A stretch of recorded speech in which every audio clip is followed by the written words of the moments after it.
श्री गणेश अंक में ग ब्रह्मवैवर्त पुराण में शिव की शिवा को उदाहरण पुण्यक व्रत करने की प्रेरणा। ब्रह्मवैवर्त पुराण के अनुसार शिव प्राण वल्लभा पार्वती के मंगलमय अंक में श्री कृष्ण रूपी परम तत्व ही व्यक्त हुआ था। वह पाप संताप हारनी एवं निखिल आनंद वर्धनी कथा भगवान श्री नारायण ने देव ऋषि नारद को इस प्रकार सुनाई थी। वैराग्यगान नेता शैलपुत्री पार्वती के साथ सर्वसाक्षी वृषभध्वज ने मंगल परिणय के अनंतर चरचरात्मक शिव उन्हें साथ लेकर के निर्जन वन में चले गए। वहाँ धीर काल तक देवादिदेव महादेव का विहार चलता रहा। एक दिन धर्माज्ञा पार्वती ने भगवान शंकर जी से निवेदन किया, प्रभु मैं एक श्रेष्ठ पुत्र चाहती हूँ। तो भगवान जी कहने लगे, प्रिय मैं तुम्हें संपूर्ण व्रतों में एक श्रेष्ठ व्रत बतलाता हूँ जो संपूर्ण अभीष्ट सिद्धि का बीज रूप परम मंगलदायक तथा हर्ष प्रदान करने वाला है। सर्वभूतपति भगवान त्रिपुरारी ने त्रिलोक सुंदरी पार्वती से मुदित मन से कहा, उस परम शुभद व्रत का नाम पुण्यक है। तुम श्री हरि का स्मरण करके ये व्रत प्रारंभ करो। इसके अनुष्ठान की पूर्ति 1 वर्ष में होती है। धर्मात्मा मनु की सती पत्नी पुत्र के बिना दुखी थी। कालनाशन नीलकंठ ने आगे कहा, वे ब्रह्मलोक में ब्रह्मा के समीप पहुंची और कहने लगी, प्रभु आप सृष्टिकर्ता और जगत के कारणों के भी कारण हैं। सती शत्रुपा ने सर्वलोक पिता में से विनय पूर्वक कहा, पुत्र के बिना गृहस्थ जीवन सर्था नीरस और व्यर्थ होता है। पुत्र के बिना स्त्री पुरुष का जन्म ऐश्वर्य और धन सब निष्फल ही होता है। तप एवं दान का पुण्य जन्मांतर में सुखदायक सिद्ध होता है, परंतु पुत्र पिता को इस जन्म में सुख मोक्ष और हर्ष प्रदान करता है। पुत्र पुत्र नामक नरक से रक्षा करने का हेतु होता है। अतः बंध्या को किस प्रकार पुत्र की प्राप्ति होती है, आप कृपा पूर्वक बताने का कष्ट कीजिए।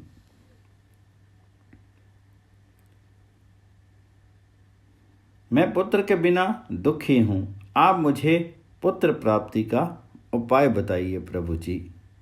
फिर दुखी मन से शत्रुपा ने विधाता से कहा, अन्यथा मैं पति के साथ वन में चली जाऊंगी। आप पृथ्वी धन कीर्ति और राज्य आदि ग्रहण कीजिए, क्योंकि पुत्र के बिना हमारे लिए इनकी क्या उपयोगिता है। दुख के आवेग से परम सती शत्रुपा फूट फूट करके रोने लगी। तो ब्रह्मा जी ने कहा, मैं तुम्हें एक व्रत बताता हूँ जो संपूर्ण मनोरथों को पूर्ण करने वाला, समस्त सत्कीर्ति प्रदान करने वाला और परम शुभद है। उसका अनुष्ठान करने से तुम निश्चय ही विष्णु के समान पराक्रमी श्रेष्ठ पुत्र प्राप्त करोगी। रुदन करते ही देवी शत्रुपा को आश्वासन करते हुए दया में विधाता ने कहा, माघ मास के शुक्ल पक्ष की त्योदशी तिथि के पवित्र काल में समस्त भक्ति मुक्ति प्रदायक पर ब्रह्म परमेश्वर श्री कृष्ण को श्रद्धा और विधि पूर्वक आराधन कर इस व्रत का अनुष्ठान करना चाहिए। ये व्रत सर्व अभीष्ट सिद्धियों को प्रदान करने वाला और संपूर्ण विघ्नों का निवारण करने वाला है। व्रत काल में विदोक्त द्रव्यों का दान करते हुए 1 वर्ष तक ये व्रत करना चाहिए। लोक पितामह की प्रेरणा से सती शत्रुपा ने इस परम शुभद पुण्यक व्रत का सविधि अनुष्ठान किया। इस व्रत के प्रभाव से उसका प्रियवत और उत्तानपाद नामक 2 सुंदर एवं यशस्वी पुत्र उत्पन्न हुए।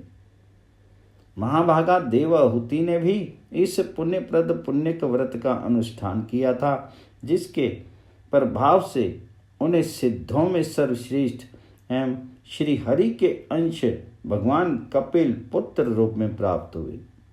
परम सती अरुंधति ने इस व्रत के प्रभाव से शक्ति को पुत्र रूप में प्राप्त किया था।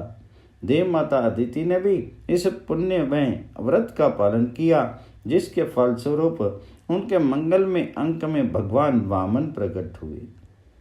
इसी व्रत के प्रभाव से इंद्राणी ने जयंत को, राजा उतानपाद की पत्नी ने अनन्य भगवत भक्त ध्रुव को, धनपति कुबेर की प्राण प्रिया ने नल कुबर को, सूर्य पत्नी ने मनु को और अत्रि प्रिया ने चंद्रमा को पुत्र रूप में प्राप्त किया था।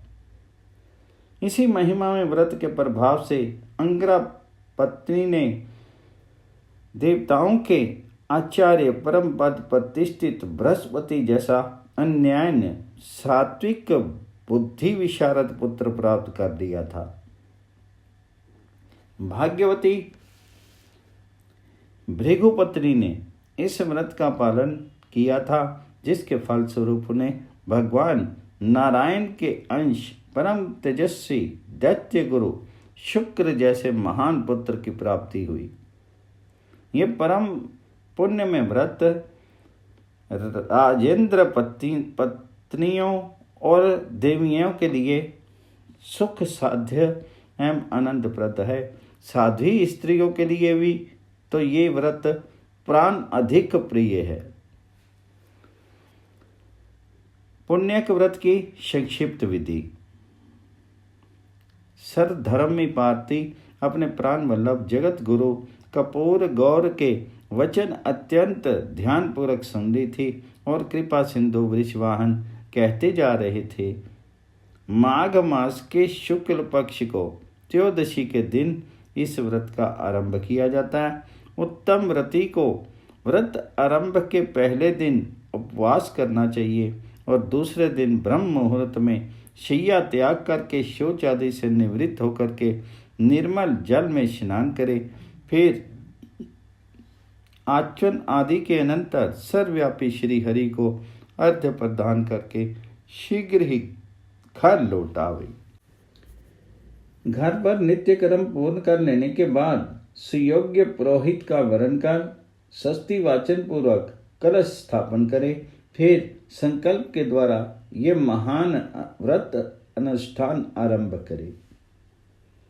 फिर सौंदर्य, नेत्र दीप्ति, विविध अंगों के सौंदर्य, पति सौभाग्य आदि के लिए विभिन्न वस्तुओं के संख्या सहित समर्पण करने का उपदेश करते हुए दया में शिव ने कहा, देवी, पुत्र प्राप्ति के लिए कुष्मांड, नारियल, जंबीर तथा श्रीफल, इन फलों को श्री हरि की सेवा में समर्पित करना चाहिए। व्रत काल में नाना प्रकार के संगीत और वाद्य से परम प्रभु को प्रसन्न करने का प्रयत्न करना उचित है। हरि भक्ति की विशेष उपलब्धि के लिए सुगंधित पुष्पों को बिना टूटी हुई 1,00,000 माला भक्ति पूर्वक प्रभु को चढ़ानी चाहिए। उनकी पुष्टि के लिए विविध प्रकार के मधुर एवं स्वादिष्ट व्यंजनों का भोग लगाना आवश्यक है। तुलसी दल मिश्रित अनेक प्रकार के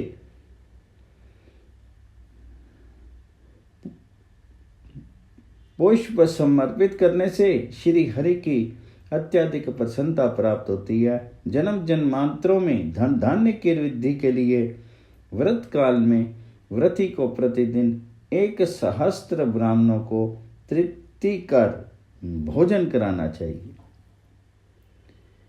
शिव ने आगे बताया, सुव्रते, प्रतिदिन पूजा के समय सुगंधित सुमनों से भरी 100 अंजलियां समर्पित करके निखिल पावन प्रभु के चरणों में 100 बार प्रणाम करना उचित है। व्रत काल में 6 महीने का हविष्यन, 5 मास तक फल आहार और 1 पक्ष तक हवि का आहार करें तथा 1 पक्ष तक केवल जल पर रहना चाहिए। रात्रि में कुशासन पर नित्य जागरण करना श्रेष्ठ है। व्रती के लिए अष्टविध मैथुन का सर्था त्याग नितांत आवश्यक है।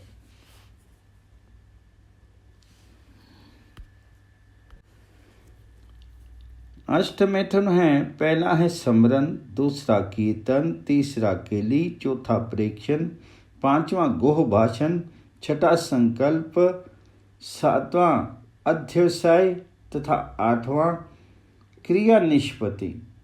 ये अष्टविध मैथुन है। इस विधि से व्रत समाप्त होने पर व्रत उद्यापन करना उचित है। उस समय मनोहर वस्त्रों से आच्छादित, उत्तम उपहारों से सज्जित 360 डालियां भोजन के पदार्थ और यज्ञोपवीत का दान करना चाहिए। 1360 ब्राह्मणों को भोजन तथा 1360 घृत आहुतियां देनी चाहिए। व्रत समाप्त होने पर दक्षिणा में 1360 स्वर्ण मुद्राएं देने का विधान है। इसके अतिरिक्त व्रत समाप्ति के दिन दूसरी दक्षिणा देनी चाहिए। इस व्रत के फलस्वरूप श्री हरि के चरणों में सुदृढ़ भक्ति हो जाती है और भुवन विख्यात पुत्र सौंदर्य, पति सौभाग्य, ऐश्वर्य एवं अपरिमित धन की प्राप्ति होती है। ये महान व्रत प्रत्येक जन्म में वांछित सिद्धियों का बीज है। इस प्रकार पुण्यक व्रत की विधि और उसका महात्म्य सुनाने के अनंतर परम करुणा में चंद्रशेखर ने अपनी परम सती सहधर्मी पार्वती से आगे कहा, प्रिय, इस व्रत के लिए मैं पुष्प और फल लाने के लिए 100 शुद्ध ब्राह्मणों को, सामग्री एकत्र करने के लिए 100 भृत्यों को एवं अत्याधिक दास दासियों की नियुक्ति कर देता हूँ। साथ ही समस्त व्रत विधियों के ज्ञाता, वेद वेदांग के पारंगत विद्वान, सर्वश्रेष्ठ हरि भक्त, सर्वज्ञ एवं परम ज्ञानी सनत कुमार जी को पुरोहित के पद पर नियत करता हूँ। तुम इस व्रत का श्रद्धा भक्ति पूर्वक पालन करो। तुम्हें निश्चय ही परम दुर्लभ पुत्र रत्न की उपलब्धि होगी। पाप संताप हारनी भक्ति पार्वती अपने सर्वलोक महेश्वरपति के अमृतमय वचनों से आनंद विभोर हो गई और तप के विधाता भगवान चंद्रमौली पार्वती को सद उपदेश दे करके चले गए। पार्वती द्वारा पुण्यक व्रत का अनुष्ठान। हिमगिरी नंदिनी उमा ने अपने पति के आज्ञा के अनुसार प्रसन्नता पूर्वक महान पुण्यक व्रत के अनुष्ठान की सुदृढ़ निश्चय कर पुष्प और फल आदि व्रत उपयोगी उपकरणों को एकत्र करने के लिए ब्राह्मणों तथा भृत्यों को प्रेरित किया। सभी वस्तुओं के एकत्र हो जाने पर वेद विद्या प्रकाशिनी भक्ति पार्वती ने शुभ मुहूर्त में व्रत आरंभ किया। उसी समय परम तेजस्वी ब्रह्मपुत्र सनत कुमार जी वहां पहुंच गए। सपत्नीक ब्रह्मा भी वहां आए। भगवान महेश्वर भी उपस्थित हुए। विविध रत्न आभरणों से शोभित वनमालाधारी चतुर्भुज नवनीरद वपु क्षीराब्धिशायी विष्णु भी अपनी प्रीतमा लक्ष्मी एवं अपनी पार्षदों सहित अत्याधिक सामग्रियां लेकर के रत्न जड़ित विमान पर आरूढ़ होकर के वहां पर पधारे। इसके पश्चात सनक, सनंदन, सनातन, कपिल, धर्मपुत्र, नर नारायण एवं सभी प्रख्यात ऋषिगण अपने शिष्यों सहित परा अम्बा के व्रत अनुष्ठान के अवसर पर उपस्थित हुए। शंभो वामा उमा के इस व्रत के अवसर पर दिक्पाल, देवता, यक्ष, किन्नर और गणों सहित समस्त गिरि समुदाय भी एकत्र हुआ। पर्वतराज हिमालय भी अपनी पुत्री के व्रत में रत्न आभरणों से अलंकृत होकर के पत्नी, पुत्रगण और अनुयायियों सहित नाना प्रकार के द्रव्यों से संयुक्त बहुत बड़ी सामग्री और व्रत उपयोगी मणि माणिक्य रत्न लेकर के हर्ष अतिरेक से सम्मिलित हुए। उनके साथ धरती में दुर्लभ वस्तुएं थी। 1 लक्ष गज रत्न, 3 लक्ष अश्व रत्न, 10 लक्ष गोर रत्न, 1 करोड़ स्वर्ण मुद्राएं, 4 लक्ष मुक्ता, 1 सहस्त्र कौस्तुभमणि और अत्यंत स्वादिष्ट एवं सुमिष्ट पदार्थों के 1 लक्ष भार भी थे। श्रद्धामूर्ति हिमगिरी कन्या के उक्त पावनतम महान व्रत में ब्राह्मण, मनु, नाग एवं विद्याधरों के समुदाय तथा सन्यासी भिक्षुक एवं बंदी गण भी पहुंचे। उस समय कैलाश पर्वत की अपूर्व शोभा थी। राजमार्ग पर चंदन का छिड़काव हुआ था। पद्मराग मणि निर्मित शिव मंदिर में आम्र पल्लवों की वंदनवारें बंधी थी। कदली स्तंभों का सौंदर्य अद्भुत था। वह दूर्वा, धान्य, खील, फल और पुष्पों से अनोखे ढंग से सजा था। वहाँ का अलौकिक दृश्य देख करके उपस्थित देव, ऋषि, यक्ष, किन्नर, गंधर्व एवं मनुष्य आदि सभी लोग आश्चर्यचकित हो मन ही मन प्रसन्न हो रहे थे। सर्वत्र हर्ष व्याप्त था। सर्वत्र सात्विक आनंद जैसे नृत्य कर रहा था। परम करुणामय सृष्टि स्थिति संहारकारिणी जगदम्बा जो पावनतम व्रत में दीक्षित होने जा रही थी। भगवान शशांक शेखर ने समस्त अभ्यागतों का सादर अभिनंदन करते हुए उनके अनुरूप स्वच्छ, सुंदर एवं सुखद निवास तथा भोजन आदि की व्यवस्था की। उस सुप्रबंध का क्या कहना जहाँ त्रिलोक्यपति शिव एवं सर्व दरिद्र दमनी जगत जननी का निवास हो।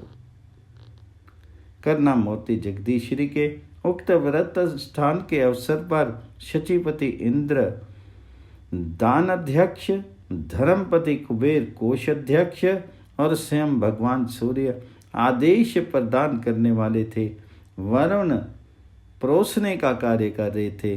संसार सागर से पार उतारने वाली सती शिरोमणि शिवा प्रिया के व्रत अनुष्ठान के अवसर पर दूध, दही, घी, तेल, मधु, गुड़ और चीनी आदि की लक्ष्य अधिक सरिताएं प्रवाहित होने लगी थी। इस प्रकार गेहूं, चावल, जौ और चितेरे आदि के पर्वत तुल्य असंख्य ढेर लग गए थे। उक्त दिव्य कैलाश पर्वत पर स्वर्ण, रजत, मूंगा और मणियों की राशि पर्वत के समान दिख रही थी। निखिल शिष्ट नियामिका गिरजा के श्रेष्ठतम व्रत उत्सव पर सिंधु कन्या लक्ष्मी ने विविध प्रकार के सुंदर, सुमिष्ट एवं सुस्वादु व्यंजन तैयार किए थे। उस समय 1 लाख ब्राह्मण परोसने का काम कर रहे थे। देवताओं और ऋषियों के साथ स्वयं नारायण ने वहां भोजन किया। भोजन के उपरांत जब भगवान नारायण रथ सिंहासन पर विराजित हुए तब चतुर ब्राह्मणों ने सुगंधित तांबूल अर्पित किया। परम प्रभु नारायण देवता और ऋषियों से घिरे थे। तेजस्वी पार्षद उन पर श्वेत चवर धुला रहे थे। ऋषि तथा सिद्ध प्रभु का स्तमन कर रहे थे। गंधर्वगण श्रुति मधुर गीत गा रहे थे। भक्त वांछा कल्प तरु प्रभु मेरी एक प्रार्थना सुनिए।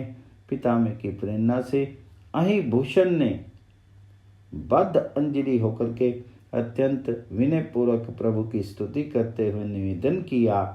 शैलजा उत्तम व्रत के द्वारा श्रेष्ठतम पुत्र एवं पति सौभाग्य की कामना करती है। आप सर्वज्ञ एवं सर्वंतर्यामी हैं। आप परिणाम में मंगलदायिनी आज्ञा प्रदान करें।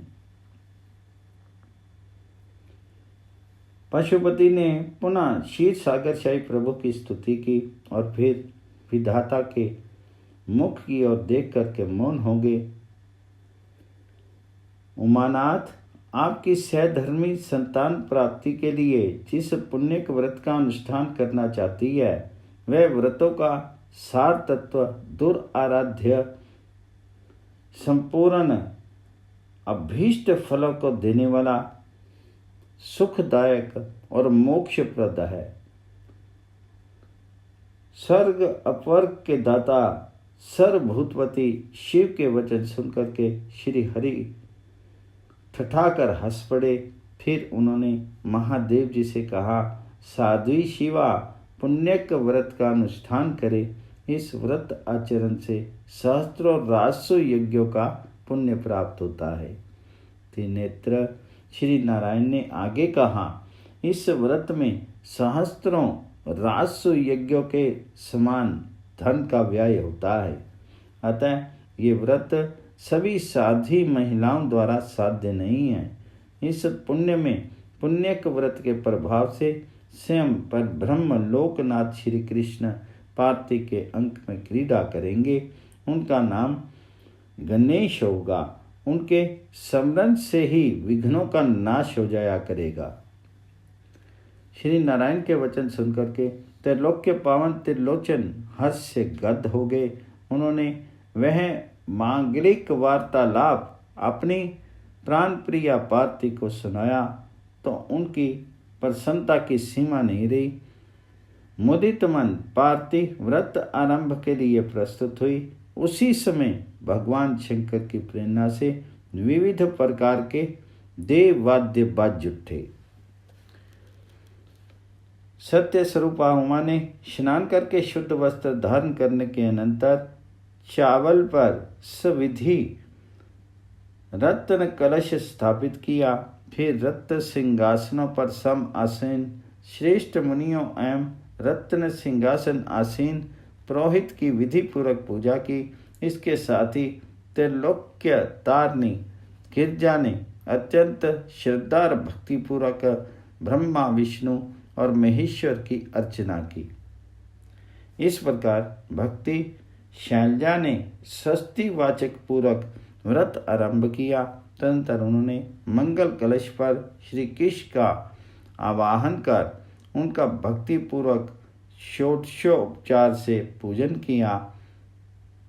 व्रत के विधान के अनुसार देवी उमा ने त्रैलोक्य दुर्लभ पदार्थों को अत्यंत प्रीतिपूर्वक समर्पित किया। फिर उन्होंने तिल और घी की 3 लाख आहुतियों से हवन कराया और देवताओं, अतिथियों एवं ब्राह्मणों को बहुमूल्य व्यंजनों के भोजन से तृप्त किया। इस प्रकार परम सरला साध्वी शिव प्रिया पुण्यक व्रत के पालनीय प्रत्येक नियमों का वर्ष पर्यंत श्रद्धा एवं विश्वास के साथ सउल्लास पालन करती रही। अस्वाभाविक दक्षिणा। सुरते, मुझे दक्षिणा चाहिए। व्रत समाप्ति पर पुरोहित ने देवी पार्वती से कहा, मैं मुंह मांगी दक्षिणा दूंगी। परम तपस्विनी अंबिका ने पुरोहित से कहा, आप कौन सा दुर्लभ पदार्थ चाहते हैं? देवी, इस व्रत में दक्षिणा स्वरूप मुझे अपने पति को दे दो। पुरोहित ने अस्वाभाविक दक्षिणा की याचना की। सर्था अकल्पित अनभ्र वज्रपात जैसी निष्ठुर वाणी सुनकर के देवी उमा व्याकुल होकर के विलाप करती हुई वहीं मूर्छित हो गई। निखिल श्रेष्ठी नियामिका मोह नाशनी भगवती परा अम्बी की मूर्ति देख करके लोक पिता में विष्णु एवं मुनियों को हंसी आ गई। तब उन्होंने उमापति महादेव को पार्वती को समझाने के लिए भेजा। धर्मिष्ठे उठो, निश्चय ही तुम्हारा मंगल होगा। पार्वती को होश में लाने के लिए उन्हें समझाते हुए आशुतोष ने अनेक धर्म में वचन कहे। उनकी चेतना लौट आने पर देव महादेव ने कहा, देव कार्य, पितृ कार्य अथवा नित्य नैमित्तिक जो भी कर्म दक्षिणा से रहित होता है वह सब निष्फल हो जाता है और उस कर्म से दाता निश्चय ही काल सूत्र नामक नरक में गिरता है। उसके बाद वह दीन होकर के शत्रुओं से पीड़ित होता है। ब्राह्मण को संकल्प की हुई दक्षिणा उसी समय न देने से वह बढ़ करके कई गुना हो जाती है। शिरोदशाही विष्णु और कमलासन ने भी पार्वती से धर्म रक्षा के लिए अनुरोध किया। स्वयं धर्म ने कहा, साध्वी पुरोहित की अभीष्ट दक्षिणा देकर के मेरी रक्षा करो। महासाध्वी मेरे सुरक्षित रहने पर प्रत्येक रीति से मंगल होगा। देवताओं ने भी यही बात कही। मुनियों ने भी हवन पूरा करके दक्षिणा देने की प्रेरणा देते हुए कहा, धर्मज्ञ, हम लोगों के यहाँ रहते तुम्हारा अकल्याण संभव नहीं है। शिवे, या तो तुम मुझे दक्षिणा में अपने सर्वेश्वर पति को प्रदान करो या अपने दीर्घकालीन कठोर तप का फल भी त्याग दो। ब्रह्मा के पुत्र तेजस्वी सनत कुमार ने देवी पार्वती से सुस्पष्ट कहा, साध्वी, इस प्रकार इस महान कर्म की दक्षिणा ना मिलने पर मैं इस दुर्लभ कठोर व्रत का फल ही नहीं, यजमान के तुम्हारे समस्त कर्मों का फल भी प्राप्त कर लूंगा। देवधिपो, पति से वंचित हो जाने पर वाले कर्म से क्या लाभ।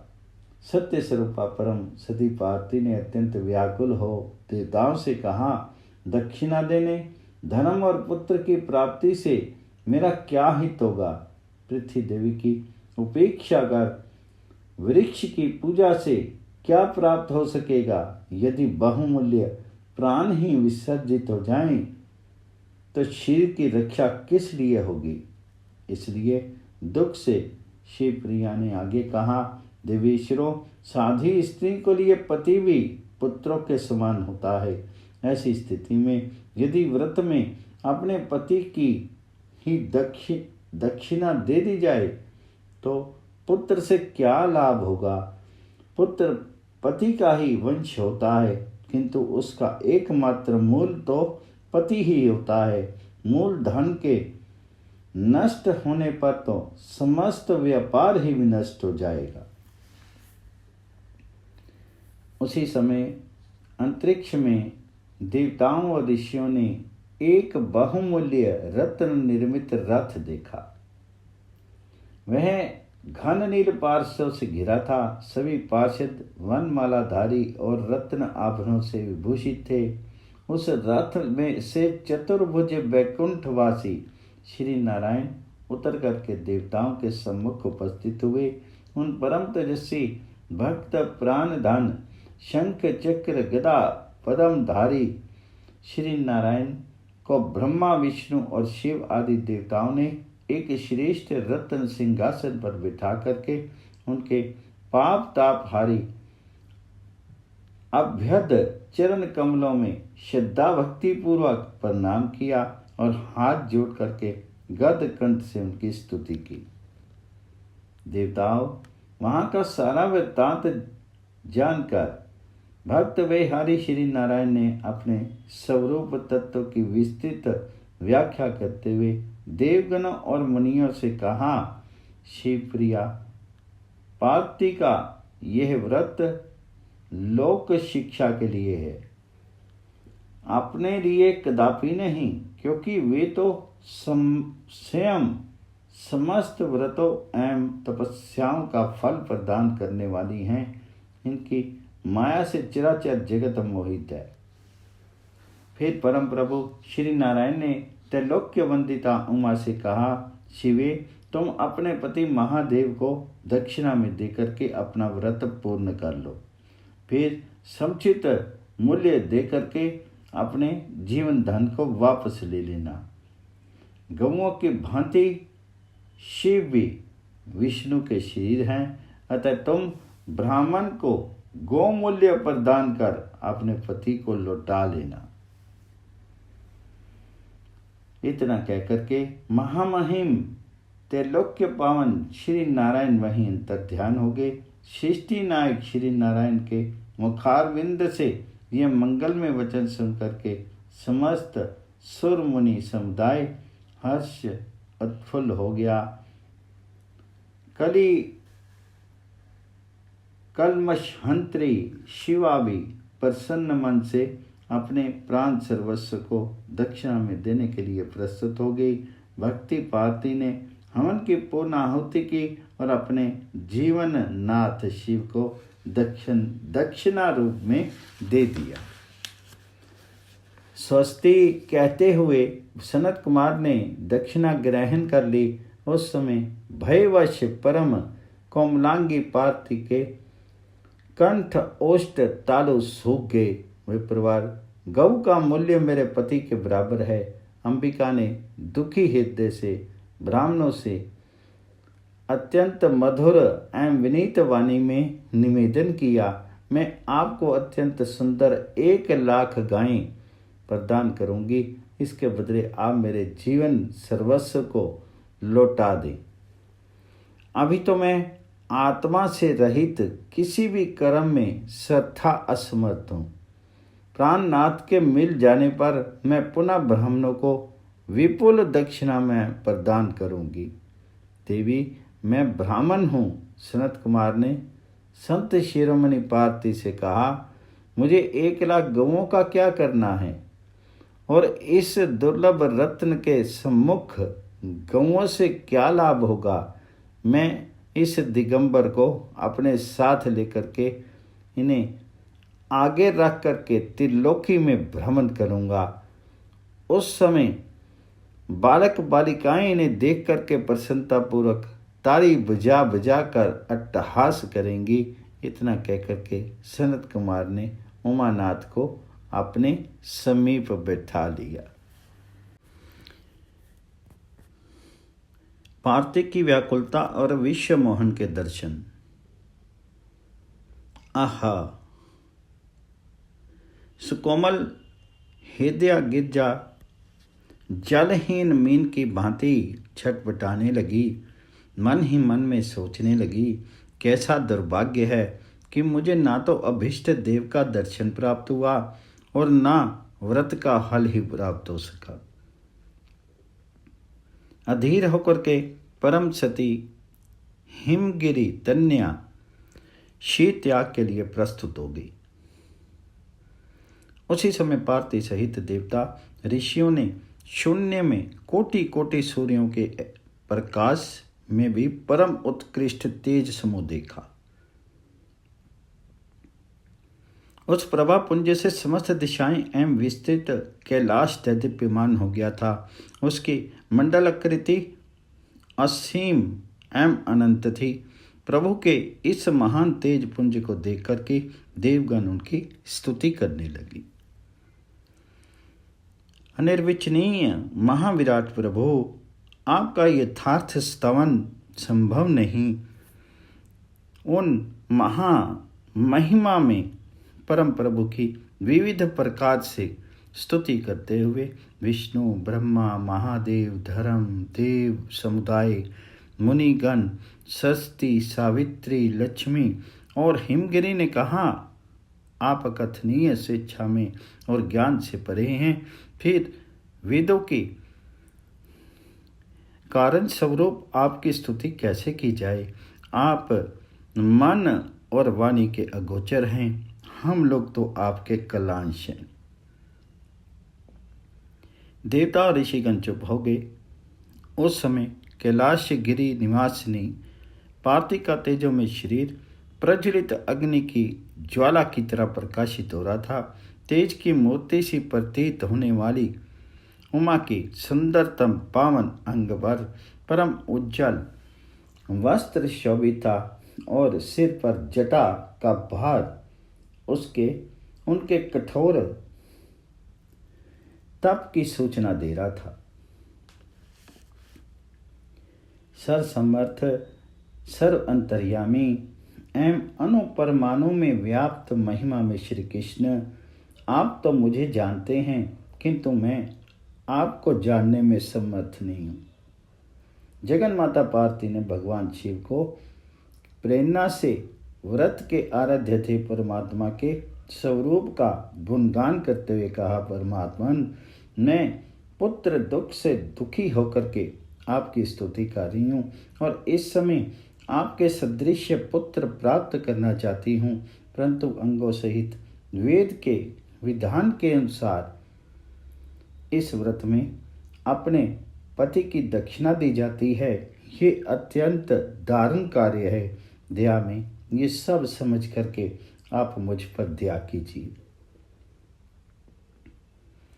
भक्ति पार्वती श्री कृष्ण के ध्यान में तल्लीन थी।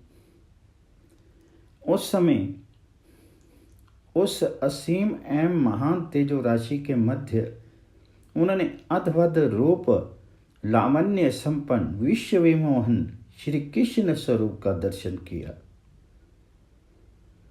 वह हीरक जड़ित बहुमूल्य रत्न निर्मित आसन पर आसीन एवं मणियों की माला से शोभित था।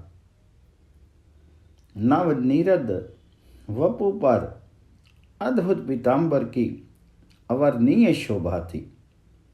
रत्न आभरणों से अलंकृत उस अनुपम विग्रह के कर कमलों में पीयूष वर्णनी मुरली विद्यमान थी। उनके ललाट पर चंदन की खोर और मस्तक पर मन को मोहित करने वाली सुंदर मयूर पुच्छ था। उस अनुपम सौंदर्य की तुलना कहीं संभव नहीं थी। ऐसे भवन मोहन अनूप रूप को देख करके भक्ति पार्वती उसी के सदृश पुत्र की कामना करने लगी और उसी क्षण उन्हें ये वर प्राप्त भी हो गया। इतना ही नहीं, उस समय शिवा ने जो जो कामनाएं की वे सब पूर्ण हो गई। देवताओं के भी अभीष्ट की पूर्ति हुई। तदंतर वह तेज वहीं तिरोहित हो गया। तब सुर समुदाय ने ब्रह्मपुत्र सनत कुमार को समझाया और उन्होंने दिगंबर शिव को उनकी प्राणेश्वरी शिवा को लौटा दिया। फिर तो भक्ति पार्वती की प्रसन्नता की सीमा नहीं रही। जगत जननी ने ब्राह्मणों को बहुमूल्य रत्न प्रदान किए। बंदियों एवं भिक्षुओं को स्वर्ण राशि देकर के ब्राह्मणों, देवताओं एवं पर्तियों को परम सुस्वादु व्यंजनों का भोजन कराया। महिमामयी भवानी ने अलौकिक उपहारों से अत्यंत प्रीतिपूर्वक अपने प्राणनाथ देवदेव महादेव की पूजा की। देववाद्य बजने लगे।